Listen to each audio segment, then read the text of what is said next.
2 engines are now being fired, and we are nearly at zero velocity, vertical and horizontal. We were hovering and now we are approaching the moon's surface. धीरे धीरे lander की वेगमान को कम किया जा रहा है और हम अब लगभग 50 मीटर से भी कम आ चुके हैं. We can see the Honorable Prime Minister, Shri Narendra Modi ji, who is here to encourage us, and he is critically looking at the visuals.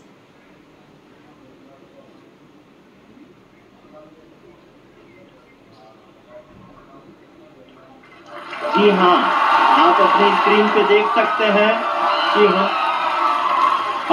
Lander module. People are applauding. Let us all wait to hear from the Secretary Department of Space and Chairman ISRO, Shri S. Somnath. Lander module पूरी तरह से safely और softly चंद्रमा की सतह पे land हो चुका है. ये हम लोगों के लिए बहुत ही गर्व की बात है. हिंदी में एक कहावत है कि चंदा मामा दूर के, लेकिन अब हम ये कह सकते हैं कि चंदा मामा अपने घर के. बहुत ही उम्दा. The hard work of the entire ISRO community has come to fruition.